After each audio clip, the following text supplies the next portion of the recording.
Hello, എല്ലാവർക്കും ആലീസിന്റെ അടുക്കളയിലേക്ക് വീണ്ടും സ്വാഗതം. എല്ലാവർക്കും സുഖം തന്നെയല്ലേ? ഇന്ന് നമുക്കൊരു ഫിഷ് ബിരിയാണി ആയാലോ? കിങ് ഫിഷ് കൊണ്ട്, അതായത് നെയ്മീൻ കൊണ്ട് നമുക്കൊരു ബിരിയാണി ഉണ്ടാക്കാം.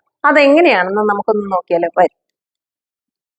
നമ്മൾ ഈ ഫിഷ് ബിരിയാണിക്ക് വേണ്ടിയിട്ട് ഇത്രയും മീൻ്റെ പീസ് ഇവിടെ എടുത്തു വെച്ചിട്ടുണ്ട്. അതായത് ഇത് നെയ്മീൻ, ഐക്കൂറ, കിങ് ഫിഷ് എന്നൊക്കെ പറയുന്ന മീൻ തന്നെ. ഇത് വെട്ടി നല്ല സ്ലൈസായിട്ട് ഇത്രയും പീസാണ് എടുത്ത് വെച്ചിരിക്കുന്നത്. ഇനി ഇതിൽ നമുക്ക് ചെറിയതായിട്ട് മസാലകൾ, ഇതിന് വേണ്ട മസാലകൾ എല്ലാം ഒന്ന് മാരിനേറ്റ് ചെയ്ത് വെക്കണം. ഈ ബിരിയാണിക്ക് ആവശ്യമായിട്ട് ഉള്ള മസാലപ്പൊടികളാണ് നമ്മൾ ഇടാൻ പോകുന്നത്. അതായത് നമ്മൾ ഒരു വളരെ കുറച്ച് മാത്രമേ ഇതിൽ മാരിനേറ്റ് ചെയ്യുന്നുള്ളൂ. അതിനാവശ്യമായിട്ട് ഒരു മുക്കാൽ ടീസ്പൂൺ മുളക് പൊടി, 1/4 ടീസ്പൂൺ മഞ്ഞൾപ്പൊടി, അര ടീസ്പൂണോളം കുരുമുളക് പൊടി, അര ടീസ്പൂൺ ഗരം മസാല പൊടിച്ചത്, ആവശ്യത്തിനുള്ള ഉപ്പ്.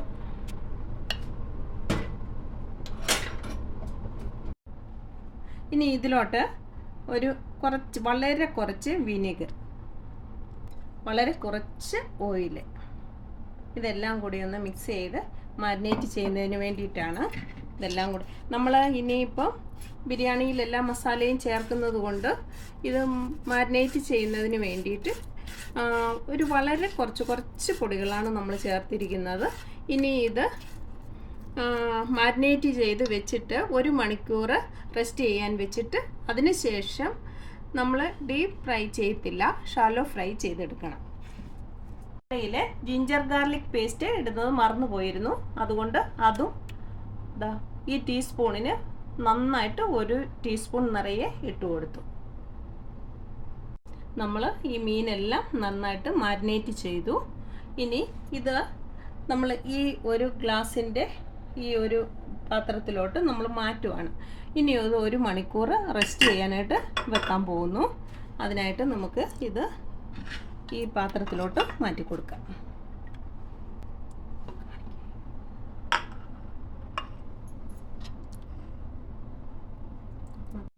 നമ്മൾ വേണ്ട ഈ ബിരിയാണിക്ക് ആവശ്യമായിട്ട് ഒരു 4-5 വലിയ സവാള ഇതുപോലെ ചെറുതായിട്ട് കൊത്തി അരിഞ്ഞെടുത്ത് വെച്ചിരിക്കുവാണ്.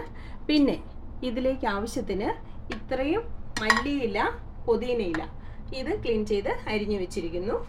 പിന്നെ ഇതിലേക്ക് ആവശ്യത്തിനായിട്ട് ഒരു 6 പച്ചമുളക്, നല്ല എരിവുള്ള 6 പച്ചമുളക് അരിഞ്ഞു വെച്ചിട്ടുണ്ട്. നമ്മൾ ഇതിലേക്ക് മുളക് പൊടി അധികം ഈ ബിരിയാണിയിൽ യൂസ് ചെയ്യുന്നില്ല. അതിന് എരിവിന് വേണ്ടി അല്പം കുരുമുളക്, ഒരു പേരിന് മുളക് പൊടി മാത്രമേ ചേർക്കുള്ളൂ. അതുകൊണ്ട് എരിവുള്ള പച്ചമുളക്, ഇത്രയും വെളുത്തുള്ളി, ഇഞ്ചി ഇത്രയും പൊടിയായി അരിഞ്ഞെടുത്ത് വെച്ചിരിക്കുന്നു.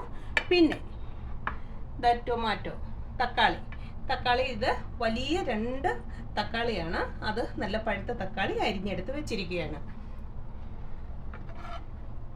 ഇനി നമ്മൾ മാരിനേറ്റ് ചെയ്ത് വെച്ചിരുന്ന നമ്മുടെ മീന്, ഞാനിത് മാരിനേറ്റ് ചെയ്ത് ഒരു 1-1.5 മണിക്കൂറോളം ഫ്രിഡ്ജിൽ വെച്ചിരുന്നു. അതിനി എടുത്ത് പുറത്തോട്ട് എടുത്ത് വെച്ചിരിക്കുകയാണ്. ഇനി ഇതിനെ ഷാലോ ഫ്രൈ ചെയ്ത് എടുക്കാം. നമുക്ക് നമ്മളുടെ മീനൊന്ന് ഫ്രൈ ചെയ്യാനായിട്ട് ഗ്യാസ് കത്തിച്ചു. നമ്മുടെ സ്റ്റൗവിലോട്ട് നമ്മളൊരു തവ വെച്ച് കൊടുത്തു. ഇനി ഇതിലോട്ട് നമുക്ക് കുറച്ച് വെളിച്ചെണ്ണ ഒഴിച്ചു കൊടുക്കാം. നമുക്ക് നമ്മുടെ എണ്ണ ചൂടായി മീൻ വെച്ച് കൊടുക്കാം. ഞാൻ ആദ്യം പറഞ്ഞല്ലോ, ഇതിനെ ഒരുപാട് നമ്മൾ മീൻ വറുക്കുന്നത് പോലെ അങ്ങനെ വേണ്ട. ഈ ബിരിയാണിക്ക് വേണ്ടിയിട്ട് നമ്മൾ ഒരു മീഡിയം രീതിയിൽ വറുത്തെടുത്താൽ മതി. ഗ്യാസ് സ്റ്റൗവിലോട്ട് ഇങ്ങനെ ഒരു പാത്രം വെച്ച് കൊടുത്തു. ഇതിലോട്ട്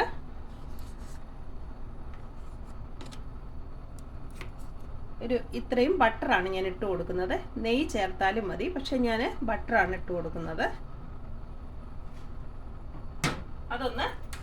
അതൊന്ന് മെൽറ്റായിട്ട് വരട്ടെ.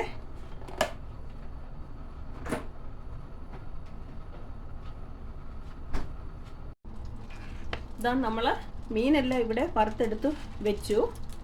ഇത്രയും മീനാണ് കിട്ടിയിരിക്കുന്നത്. ഇത് വറുത്ത് എല്ലാം റെഡിയാക്കി വെച്ചിട്ടുണ്ട്. ഇനി ഈ ബട്ടർ നന്നായിട്ട് ഉരുകി വരണം. അതിലോട്ട് അല്പം ഓയിലും കൂടി ഒഴിച്ചു കൊടുക്കുന്നു. ബട്ടർ ഏറെക്കുറെ ഉരുകി ഇതിലോട്ട് ഓയിൽ ഒഴിച്ചു കൊടുക്കുന്നു. ഇതിലോട്ട് ഞാൻ ഇത്രയും കാഷ്യൂ ഇത്രയും കിസ്മിസും എടുത്ത് വെച്ചിട്ടുണ്ട്. അതൊന്ന് ഈ ഓയിലെല്ലാം ചൂടായി അതിലോട്ടിട്ട് ഒന്ന് വറുത്ത് കോരിയെടുക്കാം.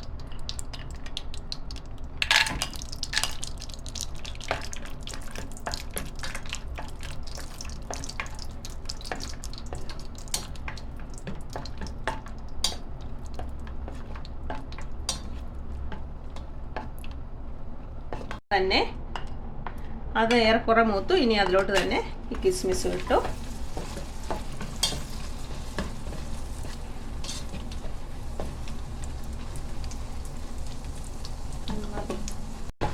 ഇത് മൂത്ത് കഴിഞ്ഞു. ഇനി നമുക്കിത് എണ്ണയിൽ നിന്ന് കോരി മാറ്റാം.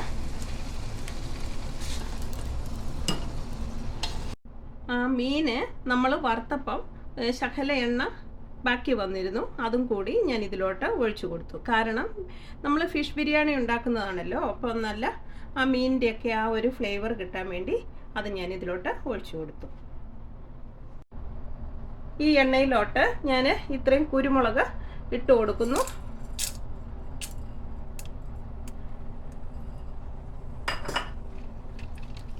കുരുമുളക് ഇട്ടു.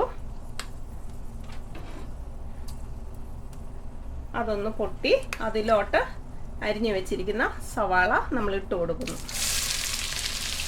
അതോടൊപ്പം തന്നെ അരിഞ്ഞു വെച്ചിരിക്കുന്ന ഇഞ്ചി, വെളുത്തുള്ളി, പച്ചമുളക് അവ കൂടി ഇട്ട് കൊടുത്ത് നന്നായിട്ട് വഴറ്റി പച്ച ചുവയെല്ലാം മാറ്റിയെടുക്കണം.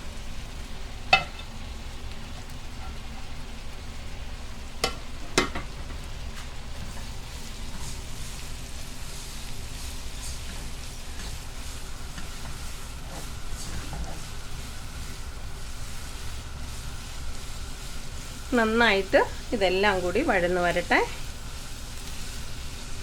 ഇതിലോട്ട് അല്പം ഉപ്പിട്ട് കൊടുക്കാം. വഴന്ന് വരാനായിട്ട് അല്പം ഉപ്പിട്ട് കൊടുക്കുന്നു.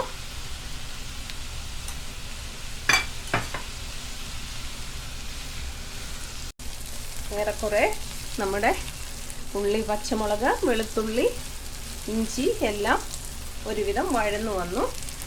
ഇനി ഇതിലോട്ട് ഇത് കണ്ടോ, ഇത് ടീസ്പൂണാണ്, 1/4 ടീസ്പൂൺ കുരുമുളക് പൊടി, കളറില്ലാത്ത മുളക് പൊടി 1/4 ടീസ്പൂൺ, 1 ടീസ്പൂൺ നന്നായിട്ട് ഇത്രയും മല്ലിപ്പൊടി, 1/4 ടീസ്പൂൺ കഷ്ടിച്ചോളും മഞ്ഞൾപ്പൊടി, ഇത്രയും ഇട്ട് കൊടുക്കുന്നു. ഇത് ബേ ലീഫിന് പകരം നമ്മളുടെ സർവ്വസുഗന്ധിയുടെ ഉണങ്ങിയ ഇലയാണ്. അതുകൂടി 2ആയിട്ട് മുറിച്ചിട്ട് ഇതിലിട്ട് കൊടുക്കുന്നുണ്ട്. എല്ലാം കൂടെ ഒന്ന് മൂത്ത് വരട്ടെ. ഇതിലോട്ട് നമ്മൾ അരിഞ്ഞു വെച്ചിരിക്കുന്ന നമ്മുടെ തക്കാളി കൂടി ഇട്ട് കൊടുക്കുന്നു.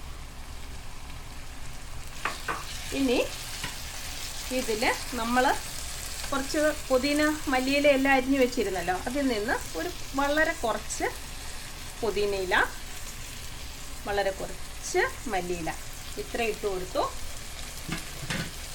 ഇതെല്ലാം കൂടി വഴന്ന് വരട്ടെ. ഈ തക്കാളിയെല്ലാം ഒന്ന് വഴന്ന് ഉടഞ്ഞ് ഒരുവിധം ഒന്ന് പച്ചച്ചുവയെല്ലാം മാറി വെന്ത് നന്നായിട്ട് വരട്ടെ. ഒരു അടുപ്പ് കത്തിച്ച് നമുക്ക് ചോറിനുള്ള അരി വേവിക്കാനുള്ള വെള്ളം വെച്ചിരിക്കുവാണ്. ഈ പാത്രത്തിലാണ് വെച്ചിരിക്കുന്നത്. അതിന് അളവൊന്നുമില്ല. നമ്മൾ അരി വെച്ച് വെന്ത് കഴിയുമ്പോൾ ഊറ്റിയെടുക്കാനുള്ളതാണ്. ഈ കപ്പ്, ഇത് കണ്ടോ, ഈ കപ്പിന് 2 കപ്പ് അരിയാണ് ഞാൻ എടുത്തിരിക്കുന്നത്. അതിലേക്ക് ആവശ്യമായിട്ടുള്ള അരി ഇത് കണ്ടോ, അരി ഞാൻ കഴുകി സ്ട്രെയിൻ ചെയ്തെടുത്ത് വെച്ചിരിക്കുന്നതാണ്. പിന്നെ ഈ അരിയുടെ വെള്ളത്തിലേക്ക് ഇത് കണ്ടോ, ഇതുപോലെ സർവ്വസുഗന്ധിയുടെ ബേ ലീഫാണ് സാധാരണ എല്ലാവരും ഇടുന്നത്. ഞാൻ സർവ്വസുഗന്ധിയുടെ ഇല ഉണങ്ങി വെച്ചിരിക്കുന്നതാണ്, അതിട്ട് കൊടുത്തു. പിന്നെ 3 ഇത്രയുള്ള കഷ്ണം പട്ട, കറുവപ്പട്ട ഇട്ട് കൊടുത്തു. ഒരു 6 ഏലക്ക ജസ്റ്റ് ഒന്ന് ചതച്ചു, അതിട്ട് കൊടുക്കുന്നു. ഒരു 6 ഗ്രാമ്പൂ അതുകൂടി വെള്ളത്തിലോട്ട് ഇട്ട് കൊടുത്തു.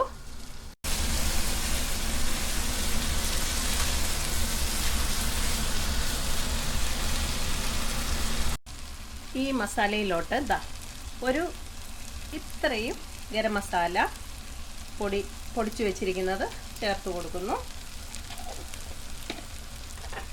ഇത് നമ്മൾ പൊടിച്ചു വെച്ചിരിക്കുന്ന ബിരിയാണി മസാലയാണ്. അതായത് ജാതിക്ക, സാജീരകമൊക്കെ ചേർത്തിട്ടുള്ള ആ ബിരിയാണി മസാല. അതെല്ലാം കൂടെ ചേർത്ത് നമുക്ക് നന്നായിട്ട് വഴറ്റിയെടുക്കാം.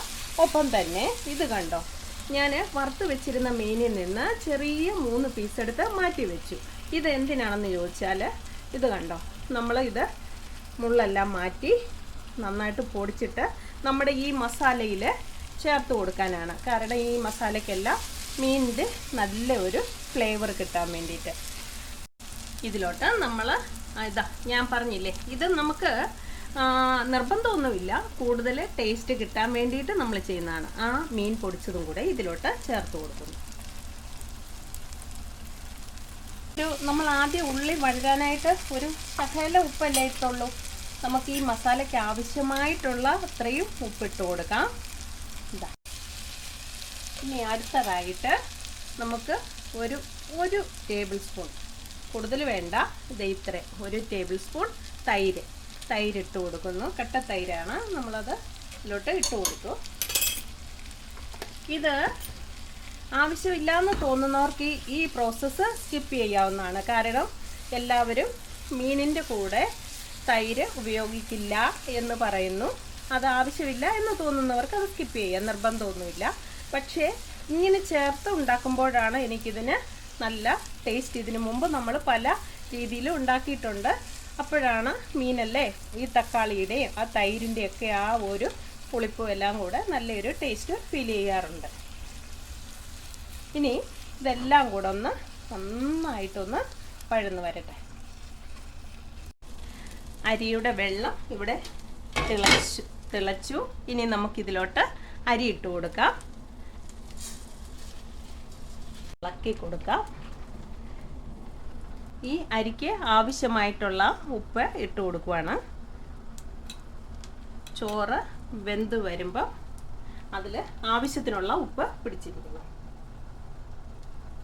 പിന്നെ നമുക്ക് അരി തമ്മിൽ ഒട്ടിപ്പിടിക്കാതിരിക്കാൻ ഇത് കണ്ടോ, ഇത് 1 മുറി നാരങ്ങയുടെ നീരാണ്, അതുകൂടി ഒഴിച്ചു കൊടുക്കുക. കുരു വീഴാതെ പ്രത്യേകം ശ്രദ്ധിക്കണം, കുരു വീണാൽ കൈക്കും. ഒരു തുള്ളി എണ്ണ കൂടി ഒഴിച്ചു കൊടുക്കും. ഇതാ നമ്മളുടെ അരി ആവശ്യത്തിന് ഇവിടെ വെന്തു. ഇത് നമുക്കൊരു സ്റ്റെയിനറിലോട്ട് മാറ്റാം. അരിയെല്ലാം ഊറ്റിയെടുത്തു. നമ്മൾ ആ ചോറ് വെച്ച ചരുവത്തിലോട്ട് തന്നെ, ആ പാത്രത്തിലോട്ട് തന്നെ നമ്മൾ ദമ്മിടുവാണ്. ദമ്മിടാനായിട്ട് ആദ്യം കുറച്ച് ചോറ് നിരത്തി കൊടുക്കുന്നു. മുകളിലോട്ട് ഒരു പിഞ്ച് ഗരം മസാല തൂളി കൊടുക്കുന്നു. ഒരു ശകലം നെയ്യ് ഒഴിച്ചു കൊടുക്കുന്നു.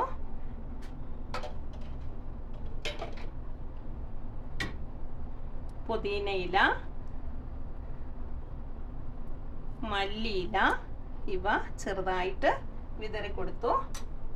വീണ്ടും അതിൻ്റെ പുറത്തോട്ട് ഒരു ശകലം ചോറ് നമ്മൾ ഇട്ട് കൊടുക്കുന്നു. ഇനി നമ്മൾ വഴറ്റി വെച്ചിരിക്കുന്ന ഗ്രേവി ഉണ്ടല്ലോ, മസാല, അത് നിരത്തി കൊടുക്കാം. ഇതിൻ്റെ മുകളിലോട്ട് നമുക്ക് മീൻ എടുത്ത് വെച്ച് കൊടുക്കാം. ഇതാ നമ്മൾ വറുത്ത് വെച്ചേക്കുന്ന ഫിഷ്.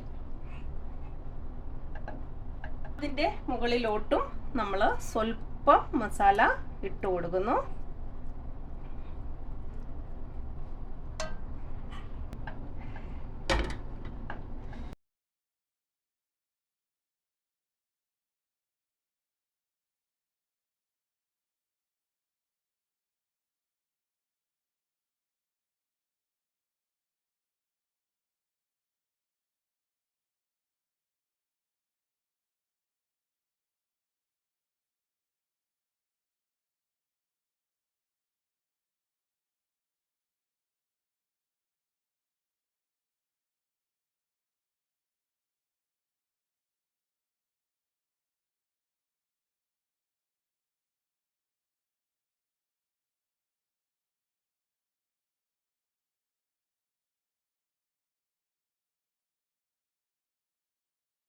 മുകളിലായിട്ട് നമ്മൾ ചൂട് പാലിനകത്ത് മഞ്ഞൾപ്പൊടി ഇട്ട് വെച്ചിരുന്നതാണ്. അത് കളറിന് വേണ്ടിയിട്ട് ഇച്ചിരി ഒഴിച്ചു കൊടുക്കുകയാണ്. അവിടെ ഇവിടെയൊക്കെ ആയിട്ട് ഒരു ഭംഗിക്ക് വേണ്ടിയിട്ട് ഒഴിച്ചു കൊടുക്കുന്നു. ലാസ്റ്റ് നമ്മൾ ബാക്കി വന്ന പുതിന മല്ലിയില മുഴുവനായിട്ട് ഇട്ട് കൊടുക്കുന്നു. മുകളിലായിട്ട് അല്പം നെയ്യ് കൂടി ഒഴിച്ചു കൊടുക്കുന്നു. ഇതിൽ ഞാൻ ഒരു 2-3 ഡ്രോപ്പ് ഇത് പൈനാപ്പിൾ എസൻസ് കൂടി ചേർത്ത് കൊടുത്തു. അത് കാണിക്കാനായിട്ട് വിട്ടുപോയി. ഇനി നമ്മൾ വറുത്ത് വെച്ചിരിക്കുന്ന കാഷ്യൂ ഡേറ്റ്സ് ഇത് കിസ്മിസ് ഇട്ട് കൊടുക്കുന്നു.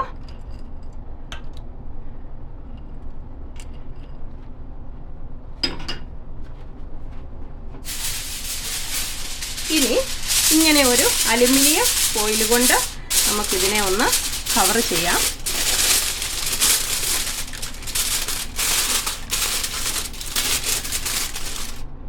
അതിൻ്റെ മുകളിലോട്ട് ഈ അടപ്പ് വെച്ച് അടച്ചു കൊടുക്കാം. ഇതിനെ നമുക്ക് ലോ ഫ്ലെയിമിലൊന്ന് തീ കത്തിച്ച് ഇതിലോട്ട് ലോ ഫ്ലെയിമിൽ ഒരു 15 മിനിറ്റ് നമുക്ക് ദം ചെയ്യാനായിട്ട് വയ്ക്കാം.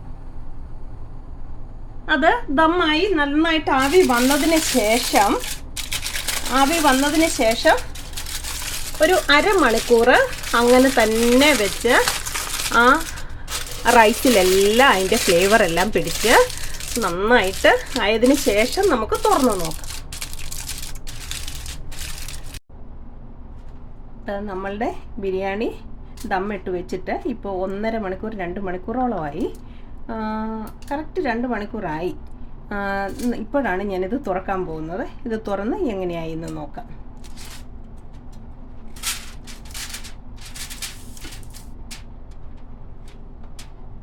ഇതാ നമ്മളുടെ ബിരിയാണി. അതിന് കുറച്ച് നമുക്ക് ഈ പ്ലേറ്റിലോട്ട് എടുക്കാം. ഇതാണ് നമ്മളുടെ ഫിഷ് ബിരിയാണി റെഡിയായി. ഈ പ്ലേറ്റിലോട്ട് ഞാൻ വിളമ്പി എടുത്തു വെച്ചു. ഇനി ഇത് എങ്ങനെയുണ്ട്, ടേസ്റ്റ് ഉണ്ടോ നമുക്കൊന്ന് കഴിച്ചു നോക്കാം.